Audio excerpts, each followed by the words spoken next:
teenage Justin if he would like to go to the Sadie's Hawkins dance with me. What does teenage Justin say? No way, you're a bad kid. I don't hang out with bad kids.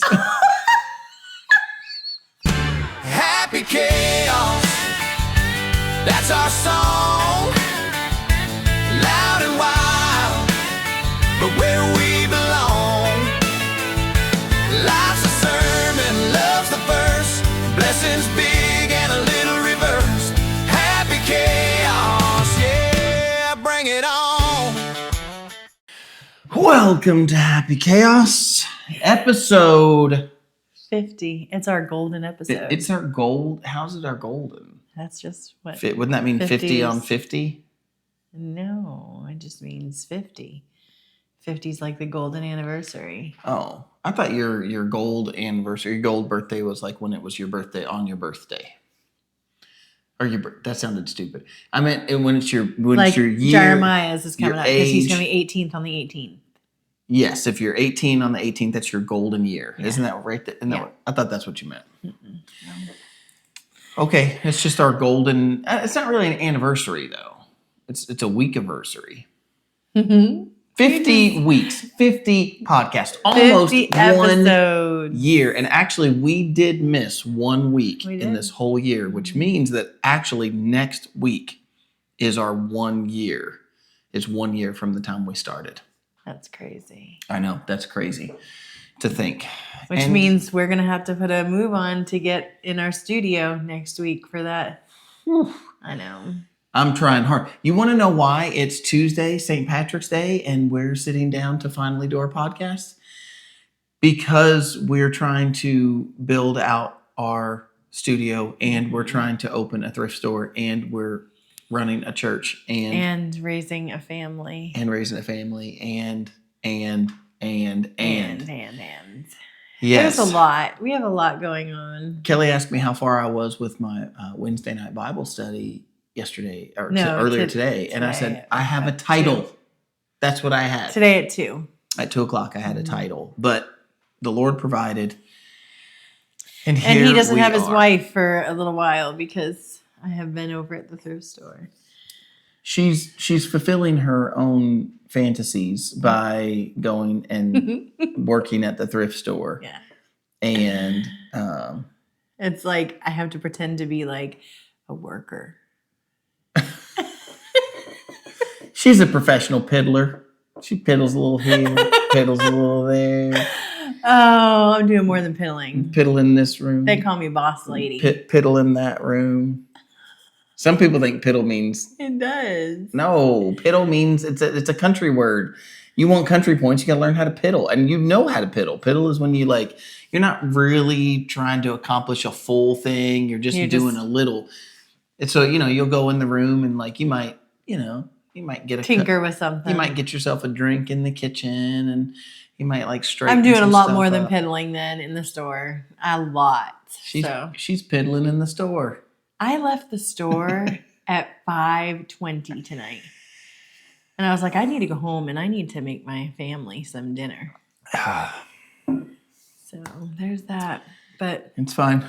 I have lost my wife to the thrift store. Mm-hmm. Something tells me I will not be the only man with that. I know what you're doing. I see what you're doing with your cup. Jody, thank you. So much for my boot. It's a cup. It's a boot cup. Okay. All right. Today we are having our St. Patrick's episode. Yes. Because it's St. Patrick's Day. And it's golden. And what do you have at the end of a rainbow? Gold. A pot of gold. Look at that. Yeah. I mean, that's, fairy tale, but hey, it's traditional fairy tale and we all know it. Exactly. What's at the end of the rainbow? God's promise to never flood the earth again. Exactly. That's what's at the end of the rainbow. That was a quiz for him and he failed miserably. There is no end of the rainbow because the rainbow makes a circle.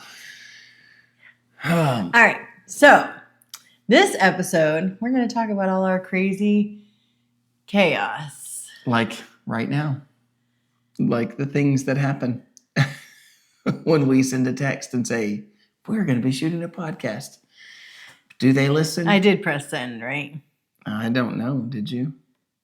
Oh, Well, they're going to find out now. they're going to come. We're about to have an interruption. Yeah. So, This is why this goes with today's episode. So, this is why we need a studio. yes. We shall soon enough have a studio. Yes. Next week. Next week. Because listen, we have the drywall up. He's got it mudded.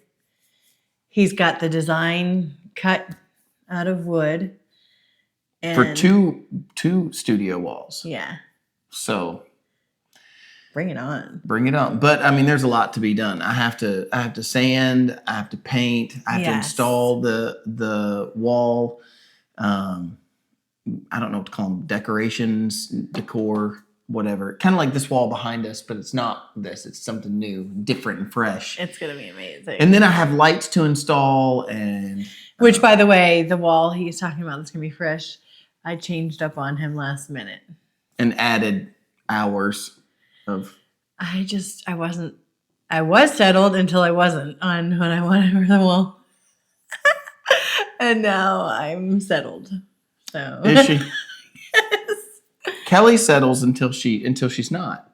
And so there's this series of videos I watch. I don't know what the name is, or I would give him a shout out, but I see these little short videos, and this guy's kind of got this strong country accent, and he does these voiceover videos where he's kind of time lapse himself fixing something around the house or doing something, but it's always, he'll say, today we decided to install a new sink, not because there's anything wrong with the old sink, but because my wife has vision. And, then he'll go on with this like whole story about how his wife can see things the way they should be instead of just the way that they are. I have vision. Oh, I know.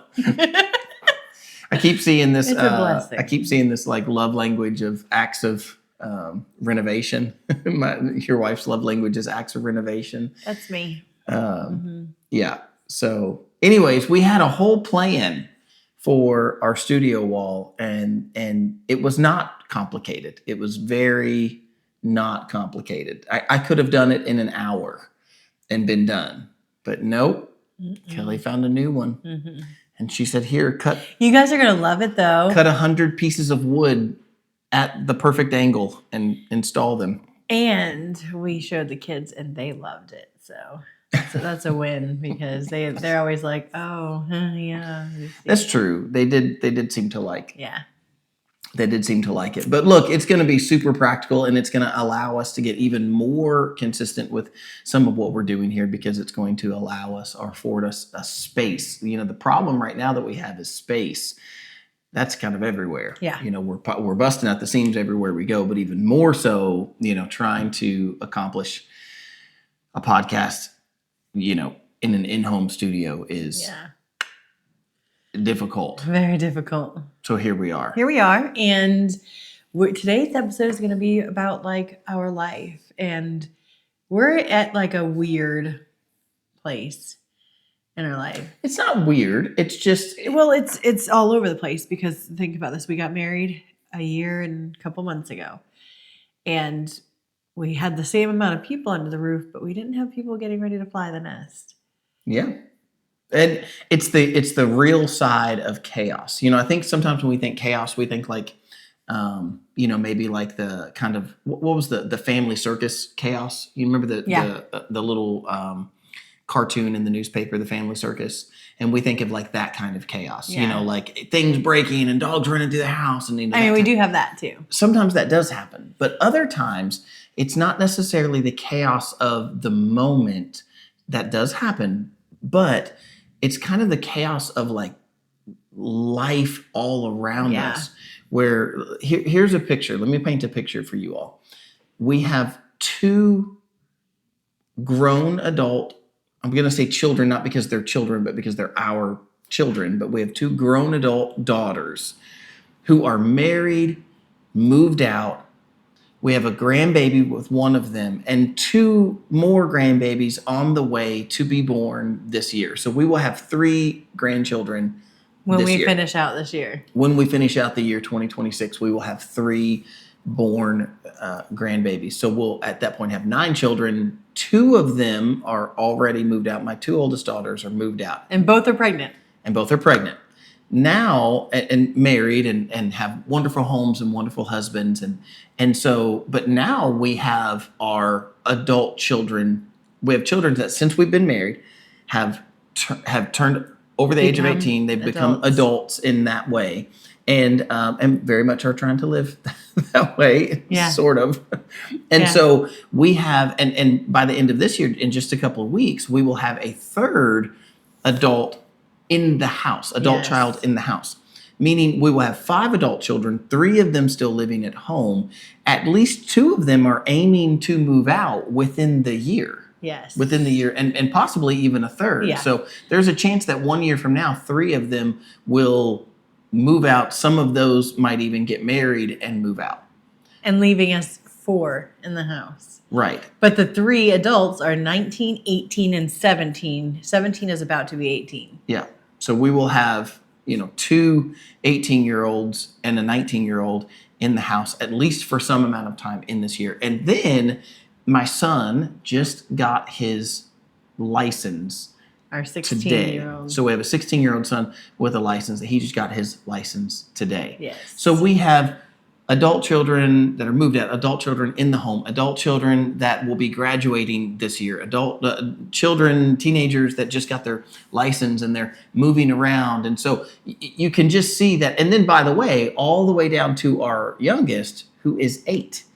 So, we still have what we call our, the littles. We still have littles in the house that have to have a bedtime, and you have to make sure that they brush their teeth and that they, have PJs that are washed and that they're not wearing the same clothes for a week. Yes. Or, I always find it amazing when they wear the same clothes for a week that their laundry basket is still full. Yeah. I wonder how that happens. It's because they don't want to clean up the 50 outfits they tried on. So they just throw them in the laundry basket. Yes. Once you pull it off the hanger, it's in the laundry basket. Yes. No matter what you do. 100%. Yeah. It's. Yeah. They haven't learned the chair in the edge of on the corner of the bedroom yet, where you, no matter what you try, and you throw it on the chair in the edge, or the bathroom hanger. I mean, I'm just as guilty. And so I need to, like my bathroom right now, the shower hook has a shirt and there's a sweater. And then I have shorts on the floor. I'm trying, y'all. I'm trying. I am running and ripping and running and ripping. So, and this is why her husband says you cannot go and work at the thrift store. You can volunteer time, but you cannot run the thing. Yeah, I can't run it, but oh, listen, I kind of can. She would. I'm part of the design team, and we are very much needed. She would make a run at running it if I would have let it happen. But I'm glad these days, like that, I'm going in, that I don't have to be there at 10 o'clock because I said I'd be there at 10 and I'm the manager. I am like, I'll be there at 10, and I end up there at noon because life. I have homeschoolers. Because you're a volunteer. And what are they going to do? Fire you? Right. Dock your pay? Right. So, there's always a privilege when you don't get paid, and that's you don't get told what to do as much. Me and Tara were just talking about that, how we'll be here all the time, but we don't want a paid position because we don't want to be held accountable. I work so much better with no accountability. Yes, I really do. It's not a bad thing either.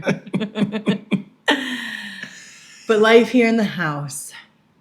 All right, because so normal nights we're cooking for about 9 people. Ish. I mean, it just depends. It fluctuates, but on a normal night, 8 to 9 people. But then you have nights like last night where we had 4 people at the dinner table, and 2 of them were me and him. Yeah. Because we had 2 littles at karate, our 17-year-old at karate, our 18-year-old out with her boyfriend, our 19-year-old out with his girlfriend. And so we were little. We were just this little family of 4 sitting at the table, and it was so awkward and weird. It's also funny because we sit at our table. I want to hear this from you guys. As you had children that were moving out and your family's kind of shrunk in size, did you find yourself like little quirks that you were like, that's kind of funny? We all sit, so we have a big long table that can actually hold 10 at the table, and we will all sit at one side. So 4 of us were at one end of a 10-person But what would table. you do? Would you be in the middle? Maybe center, it feels like maybe you would center, or I don't even know, like, they get mad at each other and they're like, scoot over, this or that. So it's like, maybe, I don't know, spread out, like sit a seat apart, but nope, we all sit seat to seat, all 4 of us at one end of the 10-person Because table. that just feels right. It would feel weird to have a seat next to me. It feels lopsided to me. Not me. Like, to me, it feels lopsided. Like the table itself feels lopsided. I love sitting close with the family, and I love sitting close with the kids. So it's not a matter of saying I don't want to sit close with the kids. I just think it's a funny little quirk. When no one's ever said this, no one's ever directed this. It just lands that way, and it never seems to fail. Even if, say, like last night, the 2 littles were gone, but on a night that it's the 2 littles are here and the other ones are gone, and then maybe it's only 4 at the table on those rare occasions that happens, then it's like, well, no matter what 4 it is, we still all sit together at one end and of if the it's table. 6 of us, then it's the first 3 on each side. It's almost like because Kelly sits on one side of that end and I sit on the other side, and it's almost like they kind of just pick the seats that are beside us and work their way down. Now, that doesn't happen. Here's another funny quirk. That doesn't happen at lunch or breakfast. If you have breakfast That's for true. everyone and there's only 4, because sometimes, this is that kind of rhythm of chaos that we have that goes on. Sometimes there's a bunch and sometimes there's a few, and it just kind of fluctuates almost, I would dare to say it fluctuates daily. Yeah. Sometimes it's like everybody's everywhere, and then other times it's like, oh man, we got everybody here at the house tonight. And that's been an interesting thing too, is trying to cook for that. Yes. Like tonight, we had 7 around the table tonight. And with 7 around the table, Kelly comes out with this giant pot of noodles and chicken. And I thought when she brought it and set it down, I was like, there is no way we can all eat that amount of noodles. But it's because when you get used to cooking for so many, then when you only have 7 at the table, I don't know. I guess we're just prepping. I did the same thing with burgers a while back. I went out back, I guess back in the fall, and I grilled up all these burgers, and I ended up with it was like the next day I looked in the refrigerator and I was like, gosh, there's like 25 extra burgers out here. Like who cooked all these? But it was me. I cooked them. I cooked all the burgers. Oh, it's hard. It's hard to find that balance because then you cook too little and it's like, do we have any more of that? No, I'm sorry. We don't have any more of that. We ate it all in one serving. And what do you do? I don't think there's ever been a perfect balance where everybody ate all of it, but they were done. They didn't want seconds or thirds. I feel like it is the statement. It's like feast or famine. Mm-hmm. And so, either you have, you've bought something and you get none of it. You get, close to none of it that you've purchased. Yeah. Bananas are this way. Don't get me started on bananas. I think other people can relate to some bananas. But we will buy bananas, and sometimes we will buy 2 big bundles, maybe 8 in a bundle. So we'll buy 16 bananas and put them on the counter. And by 4:00 that afternoon, all bananas gone. Yeah. They've eaten all the bananas. And then other times I walk out and I'm like, well, I guess we're having banana bread for days because there's 16 rotten bananas. Not rotten. Right. Very right. Sounds better than rotten, I guess. And they make very good banana muffins. Well, that's true. I mean, I love some banana muffins. I'm just saying it feels like it's feast or famine. Right. And the same thing happens it's not just that. I mean, I feel like there's all kinds of things that we get that, you buy. Yogurt is another one. We'll buy yogurt. And sometimes we buy yogurt and we buy this giant stack of yogurt and you're like, I want yogurt. I'm going to get some. And so we buy all of this yogurt and they fight over it. The next day, yogurt's gone. Yeah. And then the next time you're like, I'm going to buy even more yogurt. And so you buy even more yogurt. Nobody will touch the yogurt. Yep. And then I'm literally standing by the fridge calling out. I'm like, this yogurt has 2 days. Who's going to eat yogurt? I need somebody to eat yogurt today. And then they all make this face like, I don't like that yogurt. And I'm like, you ate all this yogurt last time. Especially Greek yogurt. We all love to pick on Greek yogurt, but sometimes they eat it. Yeah. And then sometimes they don't. And I can't figure out why. I can't either. I don't know what. It's a mystery. It's a mystery. I guess. You know what we didn't do? You didn't read your comments. You didn't allow me to. What do you mean? You just jumped past it. I'm just blaming it on you. I was gonna say I don't know that it was me. I think it might have been you. It was you. Well, Kelly forgot to read your all's comments. I'll read them at the end. Okay. Yeah. All right, we'll flip it. It's reverse Yeah. day, this St. Patrick's Day. It's a reverse thing. It is. Maybe Like a St. Patrick's Day dance. Isn't that where the girl asked the guy? I think that's Sadie Hawkins. Oh. The Sadie Hawkins My dance. bad. What is Sadie Hawkins? It's the Sadie Hawkins dance. It's But when what is Sadie Hawkins? the girls ask the guys. Same. It's 'cause you always don't a know. surprise. You don't know. What is Sadie Hawkins? Did you ever hear that Reliant K song, the Sadie Hawkins dance? In my khaki pants. No. That's what they would sing. Sadie Hawkins. Look, dance. Sadie Hawkins dance. What is Sadie Hawkins dance? An American high school or college tradition where girls invite boys to social events, reversing tradition or gender roles. Often. I just love the way they said reversing traditional gender roles. Something Yeah. tells me that's a modern adaptation of Exactly. how to describe that. But hey, who am I? That's stupid. We didn't mention that. That's dumb. Anyways. I don't think that, like, I always thought, the idea of like, oh, like you do something different, like, oh, it's the Sadie Hawkins dance, the girls ask the guys. I don't mind that, but I don't know, like. I do. Girls shouldn't ask the guys. Even if it's the Sadie Hawkins dance? Yeah. If you were in high school, do you think you would? Heck no. If there was the Sadie Hawkins dance coming up and there was the guy, the Sadie Hawkins dance is coming up in high school and there's teenage Justin. You sound like a boy band member. There's teenage Justin. Yeah. He's by his locker. And you know that this is the one opportunity. You've been waiting for teenage Justin to ask you out, but he hasn't done it yet. But if he hasn't asked me out yet, there's a chances that he's going to say no to me when I ask him, and that's All humiliating. right, this is a real scenario we're playing in our head. Here I am standing in front of the blue lockers. Yeah. And you've got 2 days left, and you've asked around, and nobody's asked me yet. Ask teenage Justin. Teenage Justin. Okay. Listen, I got voted best abs in high school, so take that for what it's worth. Oh, there's no doubt in my mind that you were a little hottie. That's not the issue. That got awkward fast. What's awkward about you being a hottie? Okay. Go Exactly. ahead. Blue lockers, I'm standing there. I've been voted best abs in high school. Okay. So it's 2 days left. Nobody's asked yet. Yeah. Are you going to walk up and say, hey, Justin? That's my teenage Kelly. Hey, Justin. Do you want to go to the Sadie Hawkins dance with me?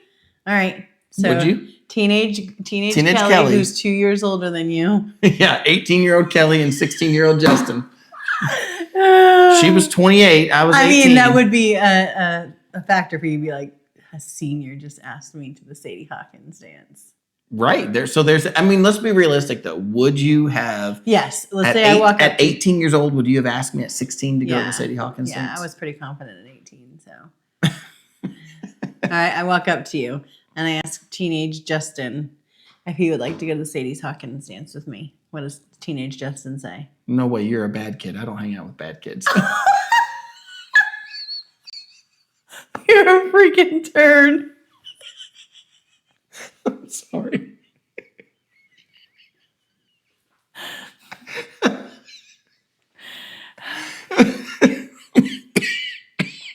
And I would say, well, you go ahead and you go home and ask your mom's permission. And I'll be behind the school smoking a cig. Right. I'm See, just kidding. that's exactly why. I'm just kidding. No, I wouldn't. Maybe Kelly I would. would have walked up with her Kid Rock shirt on or her, I don't know, whatever other thing. And I'd have been like, no way. Look, you're one of the bad kids. Yeah. I don't hang out with, I didn't hang out with any kids. Even though I was a real goody for the longest time. And then I did have my little bout where. Well, believe it or not, I had like no friends in high school. So the truth of the matter was I probably would have said yes because out of sheer desperation of like, well, ain't nobody else going to be sheer desperation. What are you? That is so messed up. Well, I'm saying sheer desperation. Yeah, you would say yes to me. I'll go with the bad girl because nobody else is going to ask me. No. You should feel blessed that the bad girl asked you, who had no friends, to go to the Sadie Hawkins dance. I think you're mad at me now. I am. Listen, Kelly was a bad girl. Don't let her fool you. She's got a whole past. I'm worse now. That's also true. So That's also true. I know. yeah. I know firsthand. No, seriously, if you had asked me, I probably would have froze. Did I ever tell you the story when I had a girlfriend and I couldn't speak? Yeah. Like literally couldn't say a word. So you probably would have walked up and said, "Hey, Justin, do you want to go to the Sadie Hawkins dance?" And you know what I would have said?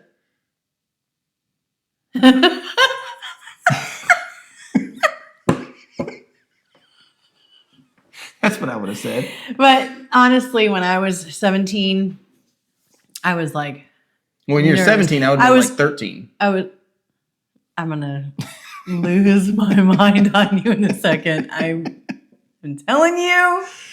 No, but I had a crush on my brother's friend, and I didn't have the guts to say it to him.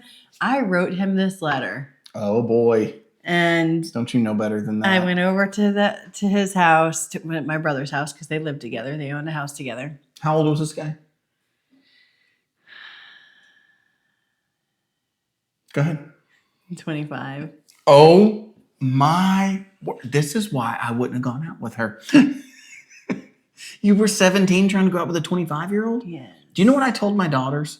25-year-olds don't have good intentions for 17-year-olds. Yeah, he didn't have good intentions, unfortunately. See? That's what I'm saying. Yeah. I kind of ratted him out too, because he stood me up, not stood me up, but something happened with Wait, so you actually went with out with this guy? texting. Yeah, I went. I guess I should let you finish the story. He wasn't a boyfriend, but we went on dates. A date. How many dates? A group date and a regular date. But anyways, so he wasn't I forget what Pastor happened. Justin's jealousy is kicking in. And so my brother called me one night and he was saying something, and I said, "Well, why don't you ask your friend about taking me out on a date and blah blah blah, and why don't you I go don't know after if I him?" want to know what the blah blah blah No, is. that is nothing serious. But and so he's like, "He what?" And I was like, "Yep. Wait, why don't you ask your friend about what it?" is the he what? Where does this guy live? What's his name? No, I'm not doing that because lots of people know him. I mean, now he's got to be so old I could take him. Yeah, he's a twerp. Twerp. Yeah, and so yeah, and then he was. Well, guys, it was a nice podcast. I hope you Yeah. have a nice week. It was the funny thing is though I was crazy over him, oh my gosh, Yeah, you crazy over him? It was great. It wasn't was. Listen, Uh-huh, yeah. and then when I got over him, I was like, please, that man stalked me. He would drive by my house 10 times a day. What if he's watching right now? Let him. Me and my family, loser. Me and my family would be standing outside and you'd see him drive by, then drive by again, blow up my phone. And I'm like, no, I don't want anything to do with you. You did not have a phone when you were 17. Yes, I did. We didn't need. I got the special antenna that blinks and glows.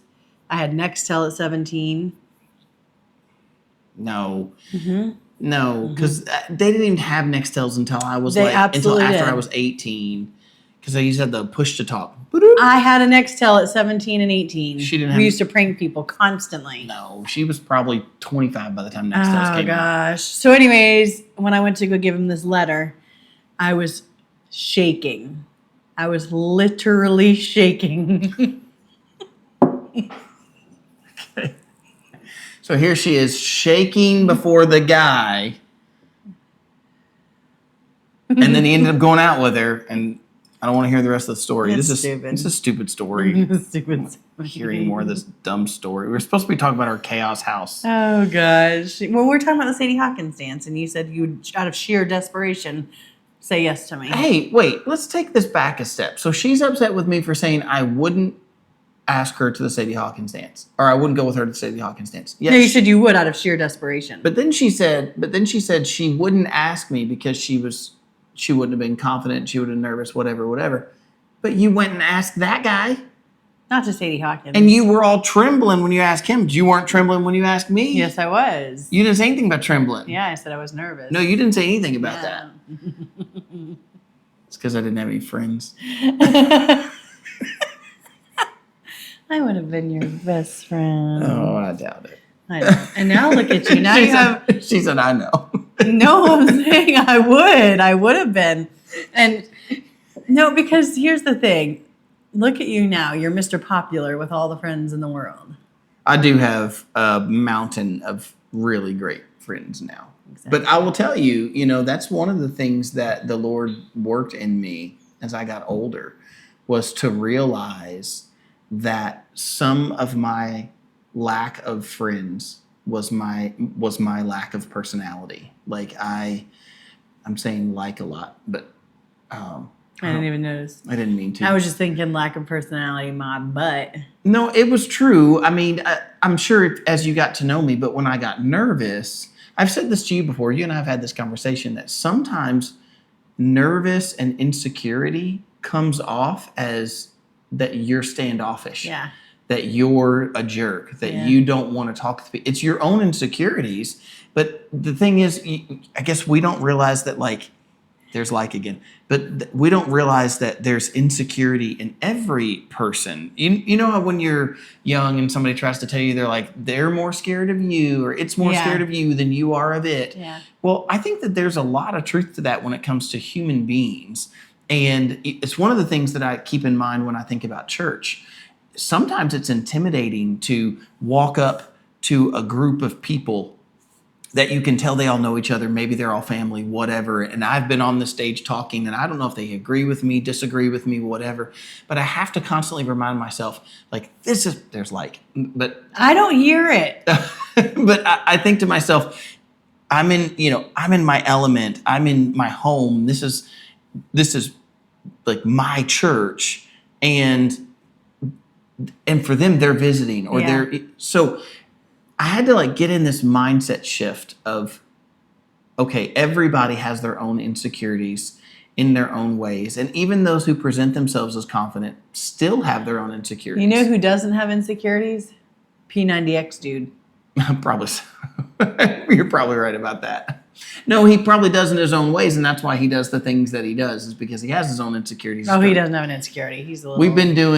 We've done one. Two. No, we did. No, you're right. We did two. Oh. But we missed this morning, and I'm hoping to catch up tonight, so we'll see. But so we've started the new P90X. It's called P90 Next, or maybe it's P90X Next. Yeah. P90X Next.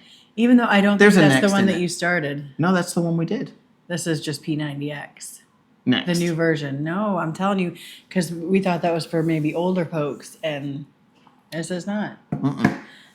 But anyways. If you're an older folk and you're doing those lunges where you jump up after so your back leg's on the ground, your front leg's coming up off the ground, those about did me in. Those were nuts. I didn't even try it.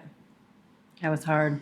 So I just did normal. Well, you better hope that guy's not watching the podcast, because you just said he's self-absorbed. He's gonna come for me too. He's mean. I don't even know what he would say about me. Then my husband's gonna have to beat him up. I don't think I could take him. I know you're kidding. I like her confidence in me. Maybe if I had a weapon. Nunchucks or something. He has nothing on you. If I had a bow staff. Oh my word. I mean, maybe the grease in his hair could smother you, but that's about it. I don't know where all that's coming from. My I don't know why she's dogging He's a on- beefcake over here. He could beat up anybody. You're strong. My niece, she got in trouble at school because of something she said, and her dad had to go in so my brother-in-law had to go into the school to go talk to the teachers about whatever she had said. And on the way home, he finds out that she was arguing with another girl and saying, this girl's my niece is 5 or 6, and she was arguing with this other girl that her dad, my brother-in-law, could beat up this other girl's dad. And so my brother-in-law is trying to explain to his daughter, you can't say that. And I probably couldn't beat him up. And she stops him. She goes, Dad, how did you say it? She goes, Dad, you're brave, you're strong, and you know karate. Which he doesn't know karate. Didn't she say that her dad is Superman? Yeah, she said, my dad's Superman. Yeah, that is so cute, though. I think that goes into the psyche of a child. Yeah. I remember being a kid and thinking that my dad was like the strongest, best, fastest. There was nobody that could beat my dad at anything. Yeah. And, of course, as you get older and reality sets in, you have these moments where you realize your dad's not Superman. But, then I think back to that when I think about my own kids and when I think about what their picture of me is, that I'm able to do things. Mm-hmm. And, that's a lot of times why you're the target to beat when, whenever there's a game or whatever, there's a thing, there's always a competition. There's always. Or the mom is the target when it's the husband coming. No, they just know to team up with me because I'm going to win the game. They're just teaming up on the winning side. And if you think about it from the they're no fun to play games with. Oh goodness. We get attacked. All right. Are we talking about this segment? Yes. Parenting strategy. Mm-hmm. You want to do an inside look at our parenting strategy. Yeah. Unity as a couple. We try to have unity as a couple, but I'll tell you, like going back on my first date with Jonathan, we talked about parenting and parenting style because I knew that if someone's not going to be on board with my parenting, it's a no-go for me because I've seen that be the heartbeat of dissension. I don't know if that made any sense. It did, but go ahead. And so we both were on the same page, I believe this, I believe this. So you go 15 years of this is the way we do things and you build new things because, you've never done it before. You have kids together and you're doing it together. And then to come in as a blended family where he's got his own set of rules and stuff that they lived by, him and Sarah, and I've got my own set that we've lived by, and then trying to blend the two. For sure. It's tough. Even though I think that we're on the same page for the most part. I think we're on the same page. The Dialect is different. Well, I just think that the difference is that we skipped a whole lot of chapters. And so, right. we're here we are in the same book, but we got there at a different place. Right.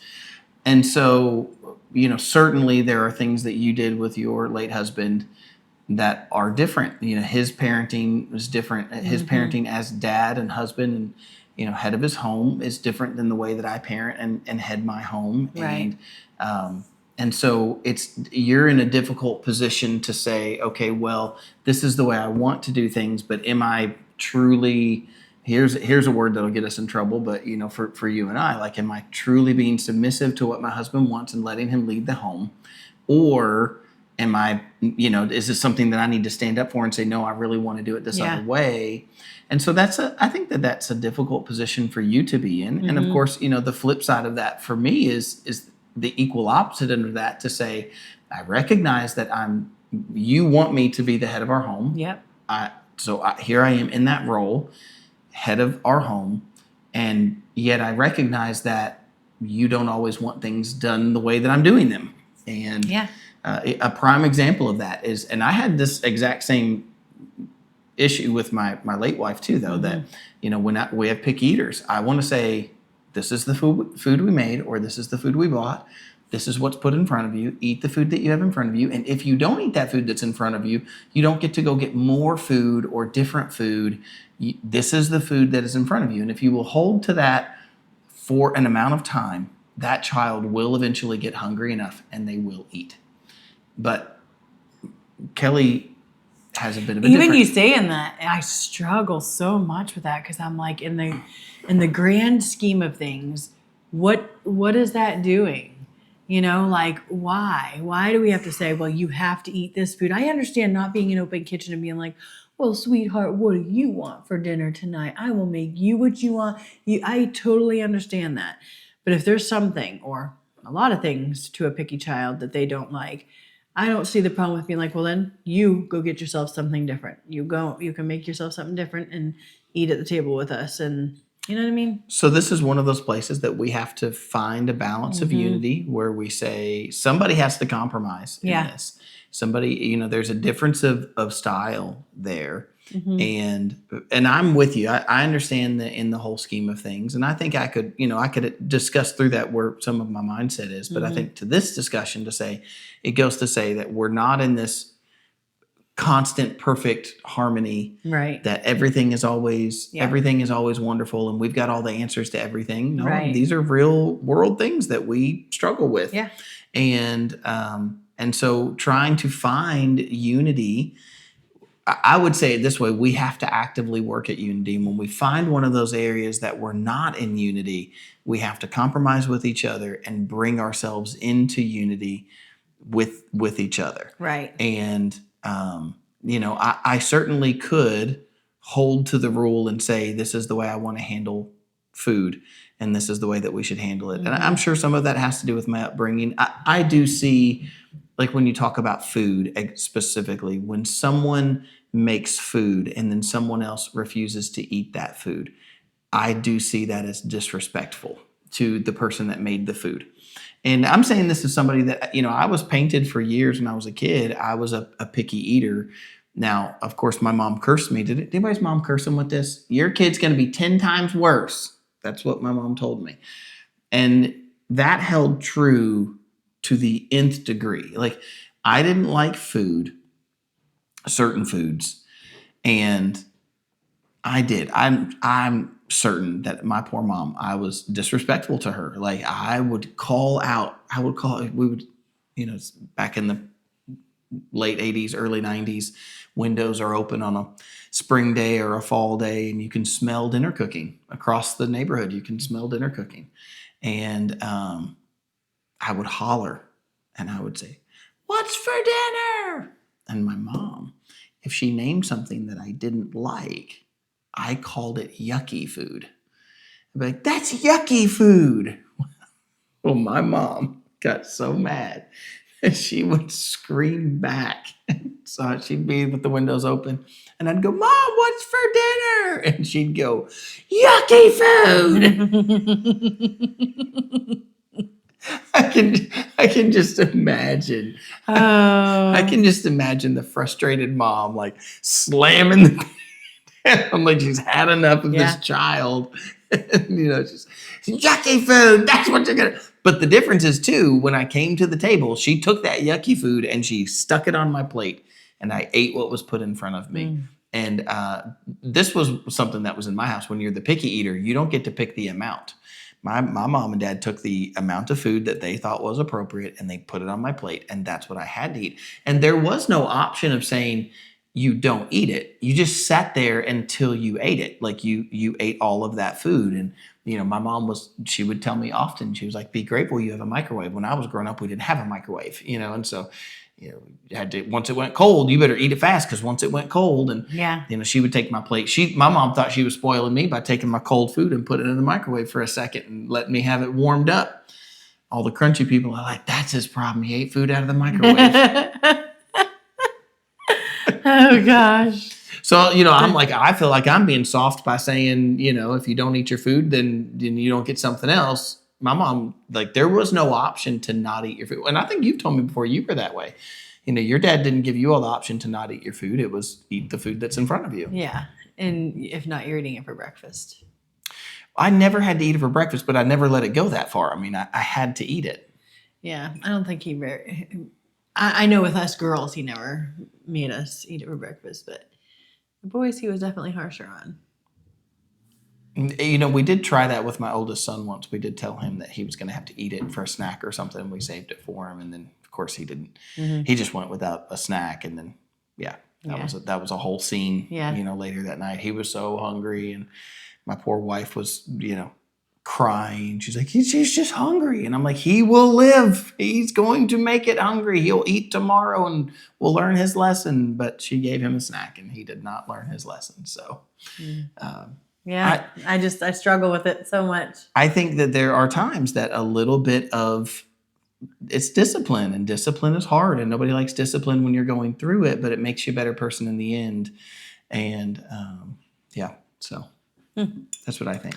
Yeah. Well, we talked about the food thing, but I love this next thing that we have, which is that consistency is greater than perfection.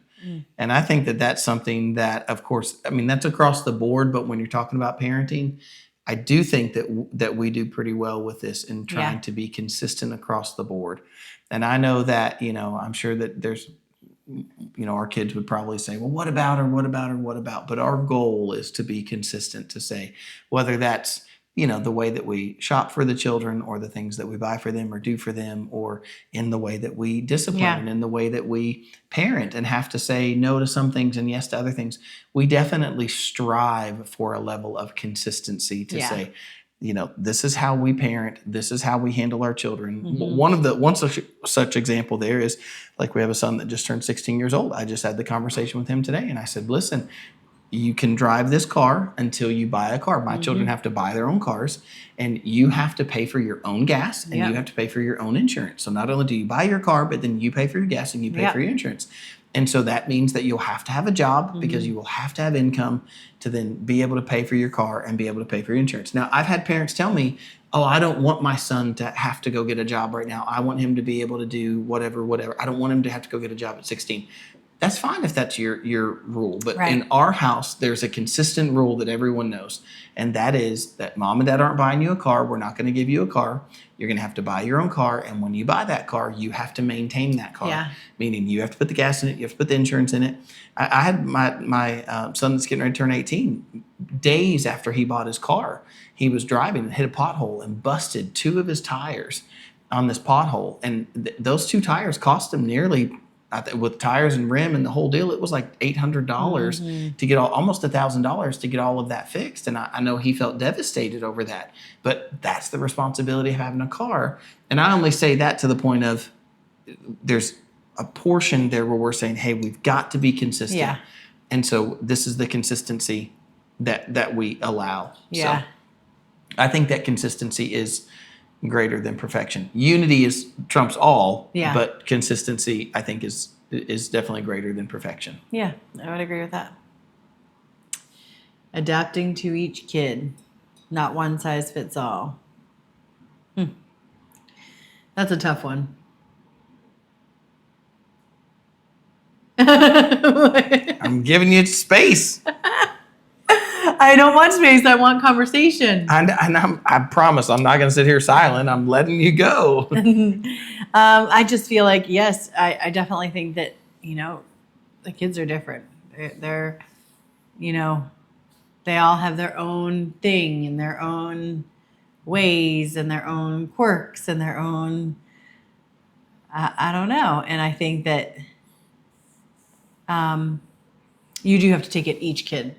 That this is how they are. This is how they want to be loved. This is how they want to be talked to. This is how they talk to you. And so, well, think of it from these terms. If you say that, if you and I have I think we even had a whole podcast about the 5 love languages, didn't we? Yeah. And so, we have found great benefit from looking at each other's love languages and saying, okay, like, I am a acts of service person. Yeah. I feel loved when people are doing acts of service for me, and I show people that I love them by doing acts of service for them. But that's not your love language. And so you didn't always see that as he's trying to show me that he loves me. Instead, you're a words of affirmation. You want someone to say the words. Don't just show me by trying to do the things that I want, but tell me with your words that I'm beautiful. Tell me with your words. And so if you and I are that way, 2 people that love each other and have married each other and committed to each other, and yet have different love languages, how much more is that also true of your children, that they could be trying to show you that they love you by doing something, but that's not the way that you speak that. You don't hear that from them in that way. And so I even think, to the tune of, sometimes I think your children can be trying to demonstrate to you that they love you, or that they want your attention, or whatever, and you're just completely misreading that, because for whatever reason, we kind of, I don't know. We don't really apply, say, love languages. We don't really apply that to our That's true. to our children. One thing that I always try to encourage people when I'm talking to parents who are struggling with children in counseling sessions or whatever, I always try to remind parents to say, no matter how young your child is, that is a person. That's a human being. Mm-hmm. That means that they have opinions, they have wants, they have likes, they have dislikes. Yeah. And I understand certainly if you were to point back to the food thing and go, okay, well then does that not apply when a child wants food or doesn't want food? I'm not saying that just because a child likes something or dislikes something or, again, discipline. Nobody likes discipline when it's happening. You're choosing discipline because as the parent that this is the best way Mm-hmm. for you to raise a productive citizen you don't want to raise a brat. Mm-hmm. And so this is the way you're going to raise them. And so that's what discipline is for. So I'm not saying that you cave to everything that your child wants, but recognizing your child as an individual will help you understand them, and then will help you understand why they're doing the things they're doing. Yeah. What it is that they're seeking when they're doing. Are they seeking attention? Are they seeking for you to show them that they love them? Are they trying to tell you that they love you, or whatever? And I think that an interesting thing that I saw the other day, I thought this was really good. Somebody had this little video, and they said that thing that you see as such a mess, if you'll just get on your child's level, you will see. And they put like ... And so they took a shot of this bathroom, and it looked like a typical child had been in the bathtub, and there's all their little toys on the edge of the tub, and they took the camera and they panned it down, and of course they softened the music or whatever, but they had this like kind of close up, and here you could see like there was a little like a Barbie table and chair and a little puppy dog beside it, and then there was another little scene of like a kid in a bathing suit or something, I can't remember, like a little doll, sitting there. Anyways, they said that you'll see, and then when they put it down, that this is their world. And it was funny when I saw that, because I thought, it's true when you're a kid, like those things, you're setting up scenes and you're playing with things, you're playing with toys because that's your world. Mm-hmm. And then, parents come in and they see it as what a mess. But, to a child, they see it as like, that's the thing that I worked on. Mm-hmm. You want to hear a funny story? Yeah. So when I was a kid, I found this stick. And in my brain, that stick looked like a sword. It was broke, and it had just like kind of broke in such a way that it was like, I don't know, like it had a thin edge in my mind. And I'm like, this stick is just a sword. Like I've got a practiced wooden sword.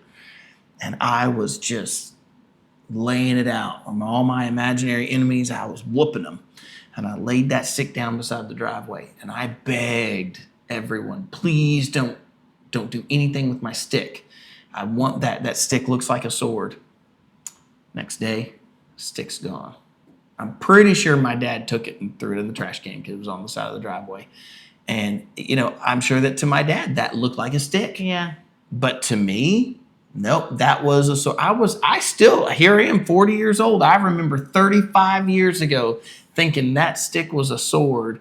And I was just devastated. I remember going around the neighborhood, looking through other neighbors' yards, looking through their sticks, hoping to find one that looked like a sword. And I'd be like, no. I couldn't find one that looked like a sword. Yeah. I don't know. Anyways, I'm just saying your kids are people, Yeah. and they have real opinions and they have real thoughts. And even though children can be unreasonable and they can be unruly even at times, but they are still people, and they have their own thoughts, and they're their own people, and they should be treated in such a way. Yeah. So I agree. All right, what do you have here? Rapid fire chaos. Oh boy. All right, keep this fun. We'll see. Who eats the most? Do I eat the most? No. It's between two. Jeremiah is dieting right now, but he can take down some food when he's not. Yeah, and then second place is Titus.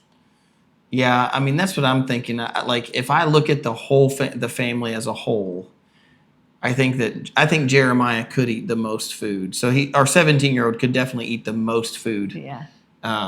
Than anybody. Yeah. But if I think about the only person that could possibly top him in food is probably me. But I don't consider myself a big eater. So he's got to be the number one eater. I would say so.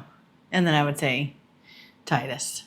I don't know where it goes, but He'll pack down some chicken Did you nuggets. see what he had on his plate the other day? You were sitting at the table for lunch, and I thought for sure you would say something.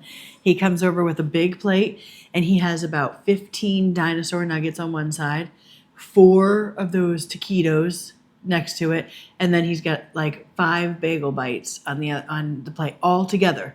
It's just that's a sampler. That's an appetizer. I'm like, sampler. oh, calm down. It's okay. It's just food. It's just food. We'll go to the store. I'll hear it from him about how I'm going to Kroger for the 4th time this week and spending $400. Listen, food is our number one Yeah. expense. Yeah, it is. There's nothing in our life. No, Not nothing. even insurance that's more expensive than food. Food takes the cake. It's the most expensive Yeah. in our lives. So Who avoids chores best? I wouldn't say it's best, but who avoids chores the most?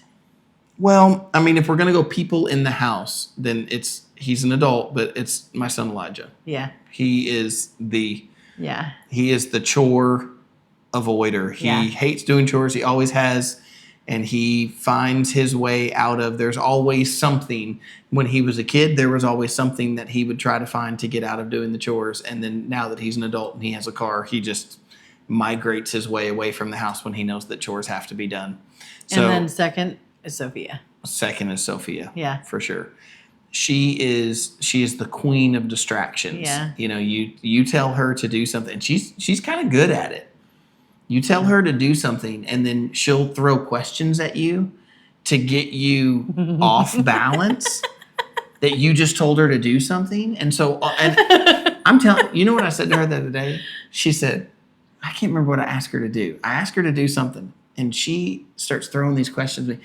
Are you going to go and get whatever? Or are we going to buy whatever? And I knew she was bringing up money. She was bringing up, I'm going to go like buy stuff. And I went, I know what you're doing. I promise you. She stopped and she grinned at me and she goes, what? And I was like, you're giving me questions to throw me off that I just asked you to go straighten up your room. Go straighten up your room like I asked you to do. And I'm telling you, you could see the look on her face like, busted. And she'll give you questions. I'm telling you, I've got the game figured out. She'll throw questions at you to get you off base that, you know, you've told her to do something. So she's totally the number 2. She just needs to tweak it a little bit. She needs to be like, Dad, can you tell me about the Bible? I have this question. I think she literally has done that. Pay attention. Mark my words. Now that I've said that to you, mark my words that I'm telling you. Ask her to do something, and notice the very next thing she'll do is give you a question, and she'll try to give you a question to get you talking. Yeah. And then you'll forget that you've given her the chore. I don't know if she's just good at it or if this is like, you know, plan like a big master plan. I don't think it's necessarily a master plan. I think it's just to like distract him you know, from what he just asked me to do. So anyways, who's the most likely to text you from the other room? You think me? You were the most likely in any case to text from the other room. I disagree. I just come in the room. Okay.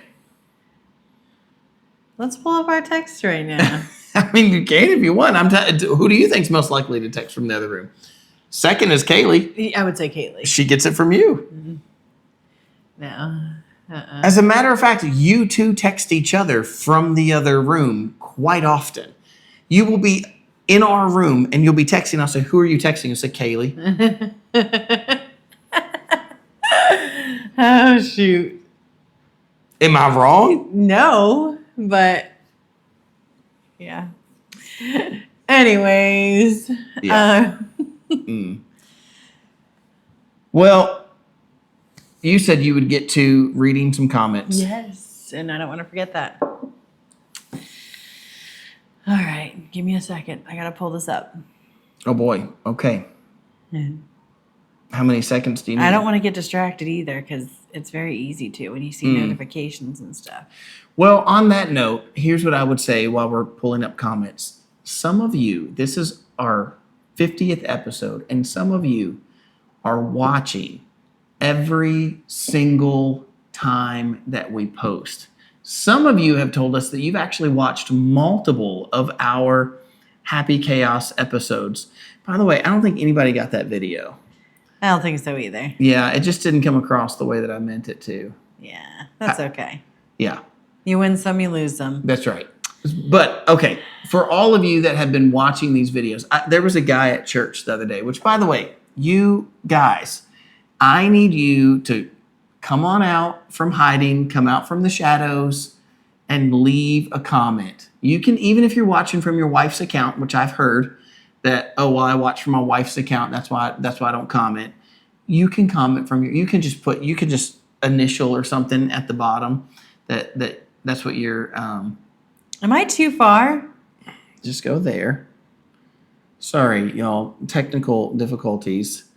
We're trying to get to last week's video.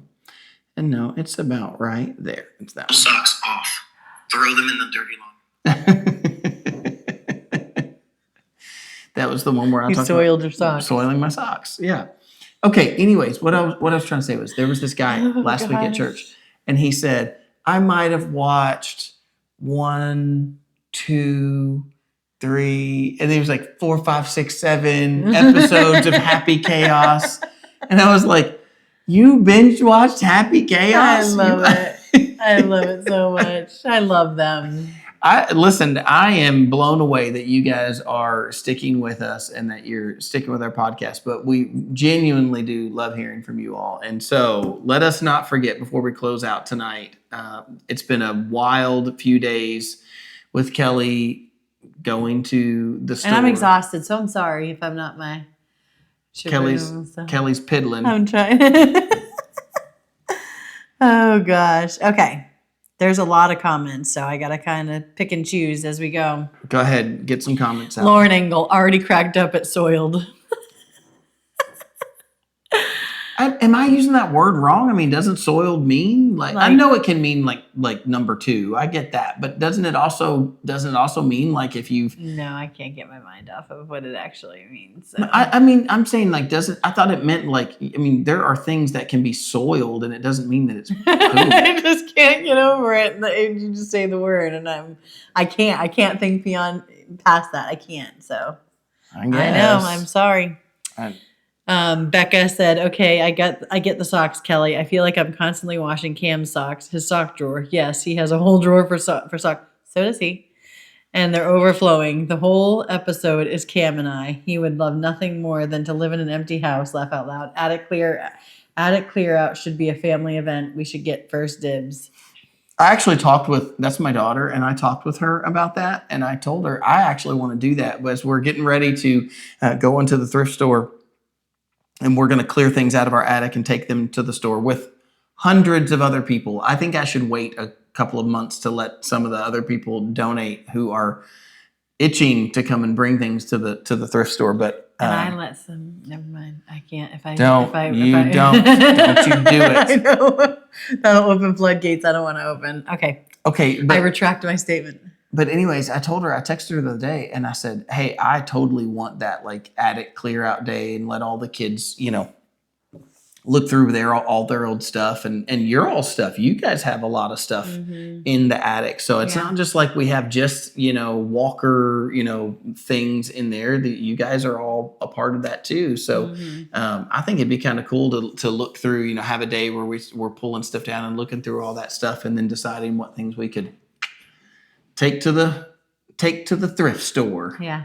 I think they'll be blessed by some of that stuff. Yeah, I agree.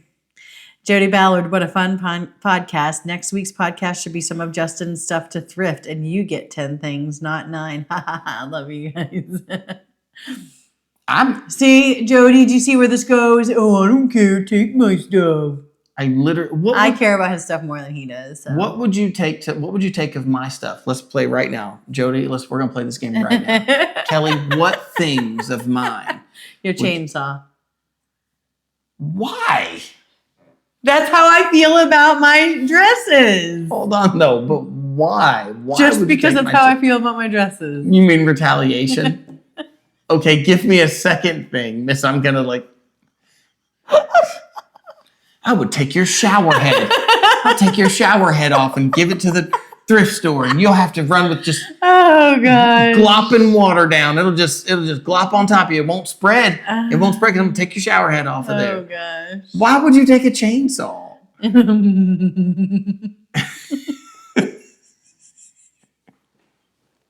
Oh gosh.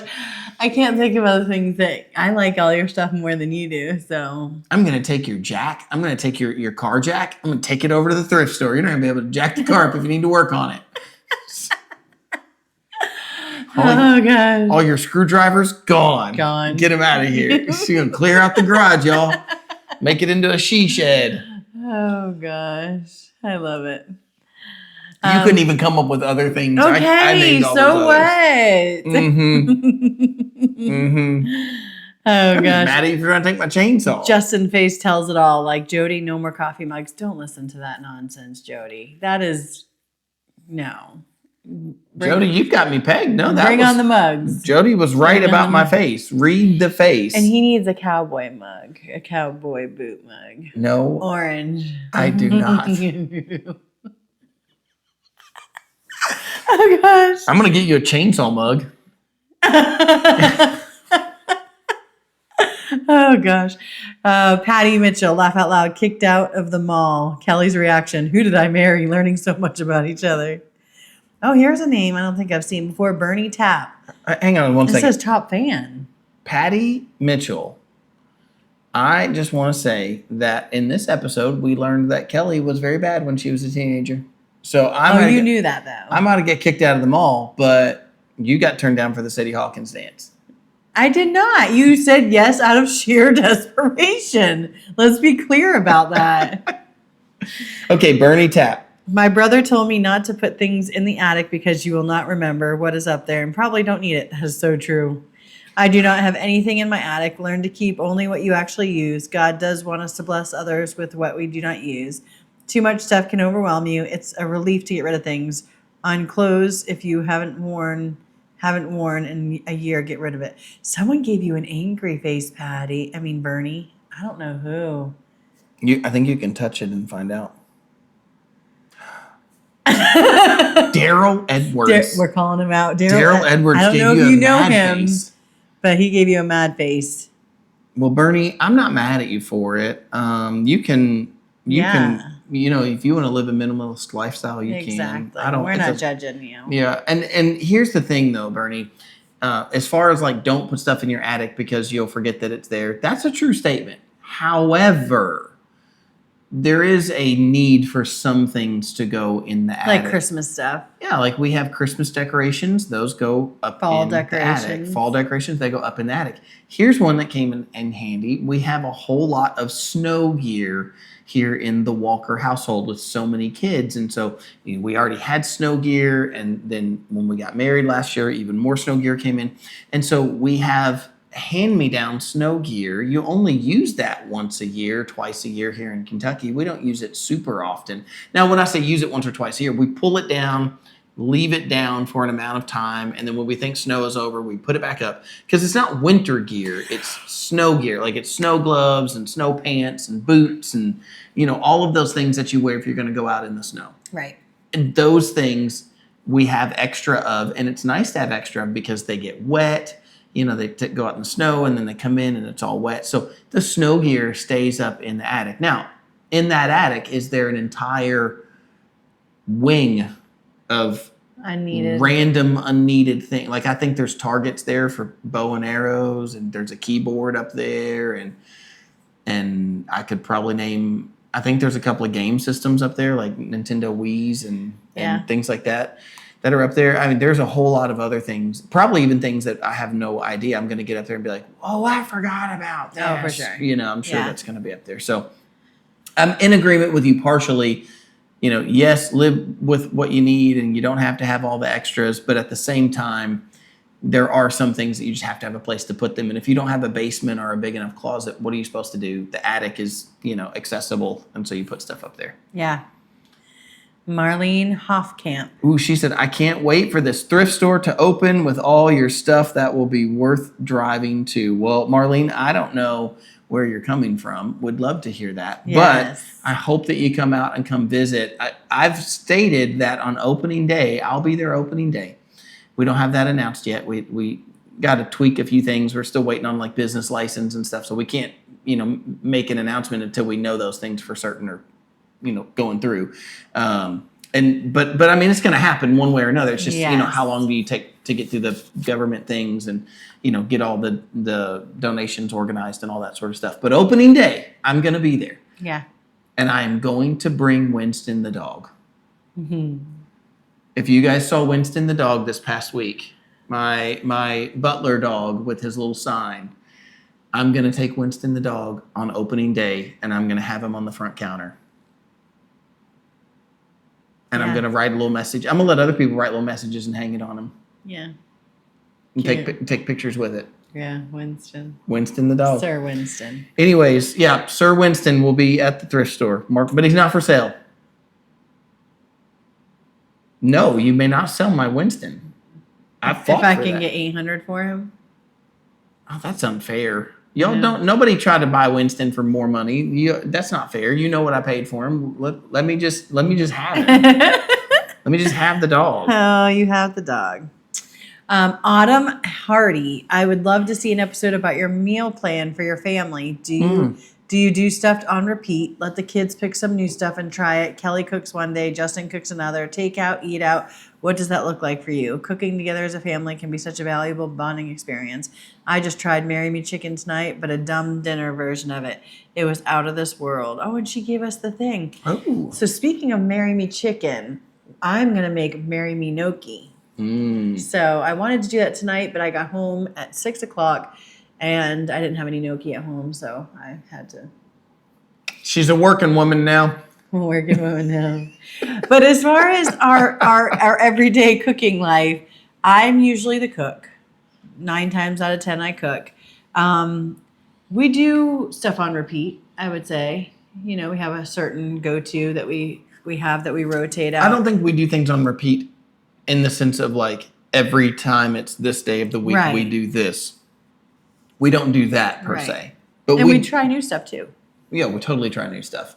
I'm a big fan of new stuff. Yeah. So, I'll go through all my saves and be like, when I'm making the menu and be like, okay, we're trying that this week. But I will say when my first wife passed away, I had to learn how to cook. I hated it at first. I hated cooking. I hated every part of it. Some of it was just because of memory. Some of it was because of time. Some of it was because I just wasn't good at it. And, that was a hard time for me and the kids as I'm learning how to cook with them. And there were multiple occasions where I made something and I'd be like, all right, guys, this is awful. Throw it away. Let's go get whatever. And I'd take all the kids and pack up and we would go get fast food because I'd literally ruined dinner. That happened on multiple occasions that I was like, we got to go get something because dad's a dummy, And so I would throw it all out and go get something. I saw the look on your face. That's not what I'm not trying to like really say something. I'm just saying I would, be annoyed at the scenario and go get some fast food for the night. But I learned over time, I learned how to cook. It's funny to say that because like in my mind, I'm like, you just follow a recipe. But somewhere in there, I like was able to put things together and go, oh no, if I do this, it causes that. And I really started putting together how to cook and what things were happening and how to put flavors together and how to put meals together and make a complete meal. And so I really learned how to cook. And then I began to enjoy it. And so I do enjoy cooking sometimes. I don't have the time. That's a difficult thing is for me to get the time to cook because it's plan it out the day before, make sure you thaw out whatever meat or whatever you need to have ready to go. So I do cook a little now. I know it looks like a little, but at the same time, I will tell you it's way more than I ever cooked with Sarah. She didn't let me in the kitchen very much. And it's not, I say let me in the kitchen. I know some of y'all don't like that kind of language, but I'm just saying that she viewed it as like, this is my kitchen. I have it organized and I really don't want you messing up my stuff. And I was happy for that. I was like, okay, great. I don't want to have to do it anyway. So you do it. And then she passed and I learned how to cook and I kind of started to enjoy it. Oh, I did start to enjoy it. And, So I do go in every now and then and still go cook things just for the sake of I like putting something together. I like doing it.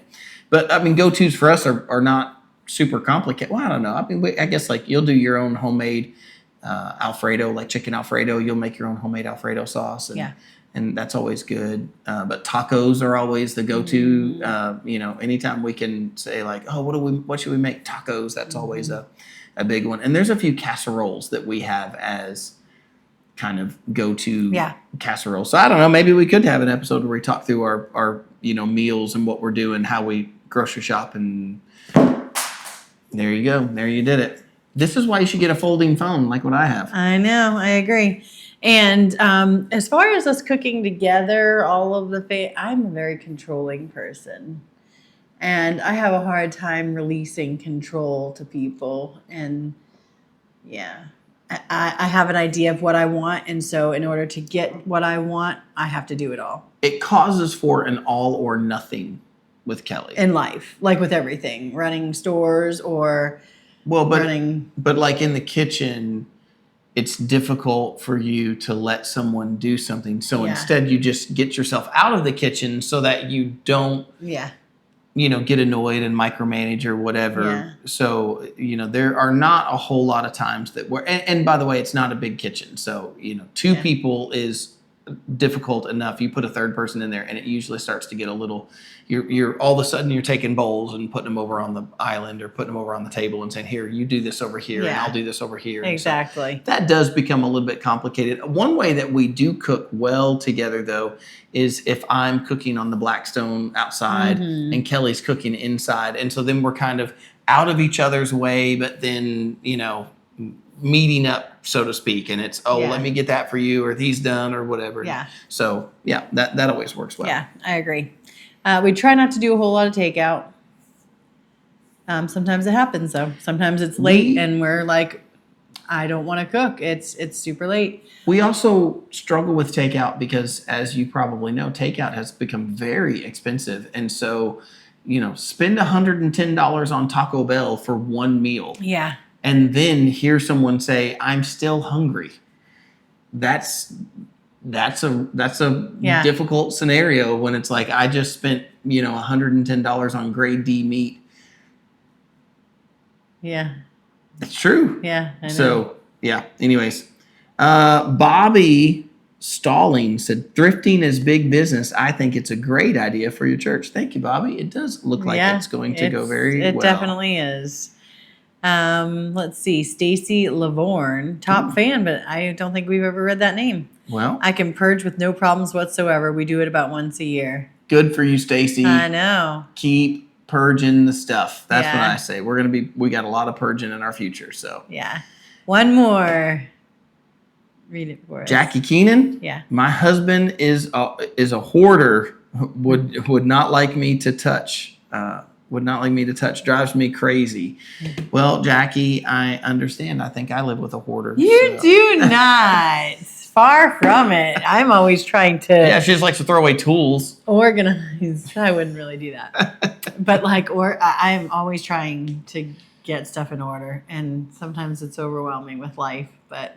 Well, just to ruin the surprise for everyone, Kelly won't let me take any of those items to the thrift store that we. I am going to take the shoes. You were going to take the shoes either way, not because of the episode. Oh, and the plastic Tupperware bowls, I get to get rid of those. Yeah. So. And even the shoes, that's hard for me because I'm like, well, maybe I'll put them in the attic because what if I need them? But I'm not going to do that. I'm going to get rid of them. She's already talking herself out of it. No, and they can go in the front showroom because they are super nice shoes that. Yeah. But anyways. I'll tell you how much I believe that. Not at all. Yeah. Anyways. All right. Next week is our 1 year.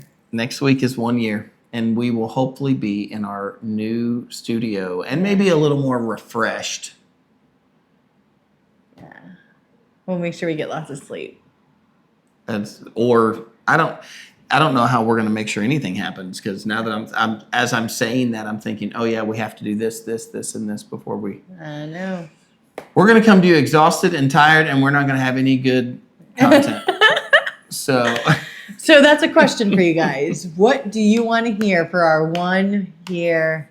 well, you already have one. Podcast. Somebody gave you one idea, but We kind of discussed that today, though, and answered the comment.